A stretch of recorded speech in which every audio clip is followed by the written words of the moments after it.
भीमा आणि नीरा खोऱ्यामध्ये झालेल्या दमदार पावसाने पंढरपूरमध्ये पूरजन्य परिस्थिती निर्माण झाली आहे। पंढरपूरमध्ये चंद्रभागा 64,000 क्यूसेक इतका विसर्ग या ठिकाणी चंद्रभागेतून सुरू आहे आणि एकंदरीत आपण जर बघितलं तर भीमा आणि नीरा खोऱ्यामध्ये जोरदार पावसाची संततधार सुरू असल्याने पंढरपूरमध्ये पूरस्थिती आहे। पंढरपूरमधील चंद्रभागेच्या तीरावरून आढावा आमचे प्रतिनिधी भारत नागरेंनी घेतलेला आहे।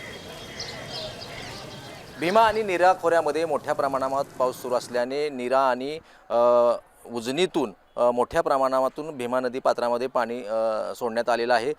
काल जवळपास 70,000 क्युसेस इतक्या विसर्ग हा चंद्रभागेच्या पात्रामध्ये सोडण्यात आलेला तर वीर धरणातून नीरा नदीत देखील जवळपास 23,000चा विसर्ग सोडण्यात आला होता। आता पंढरपूरमध्ये खरं तर चंद्रभागा नदी दुतडी भरून वाहते आहे। चंद्रभागा नदी पात्रातील सर्व भक्त पुंडलिक मंदिरासह सर्व साधू संतांची मंदिर असतील, समाधी असतील ते आता देखील पाण्याखाली गेले। ते आपण बघतोय की खरं तर चंद्रभागेचे पात्र आता ओसंडून वाहत आहे। जवळपास घाटाच्या अनेक पायऱ्या बुडालेल्या आहेत, घाटाला पाणी लागलेलं आहे आणि चंद्रभागेवरचा जुना दगडी पूल देखील पाण्याखाली गेलेला आहे। आपण पाहतो की समोर असलेलं हे प्रभुपाद घाट देखील पाण्याखाली गेलेला आहे। एकूणच आपण बघतो की पंढरपूरमध्ये सध्या चंद्रभागा दुथडी भरून वाहत आहे।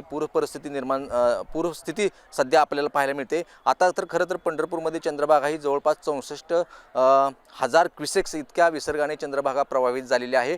नीरेतून येणारा प्रवाह आता सकाळपासून काही प्रमाणात कमी करण्यात आलेला आहे, त्यामुळे काही पुढच्या काळामध्ये चंद्रभागेची पाणी पातळी कमी झालेली आपल्याला पाहायला मिळेल। मात्र जर पुणे आणि परिसरामध्ये मोठ्या प्रमाणात पाऊस असाच सुरू राहिला तर कदाचित चंद्रभागेच्या किंवा भीमा नदीच्या पाणी पातळीमध्ये आता isakal.com आहे देशातील नंबर 1 ची मराठी न्यूज वेबसाईट।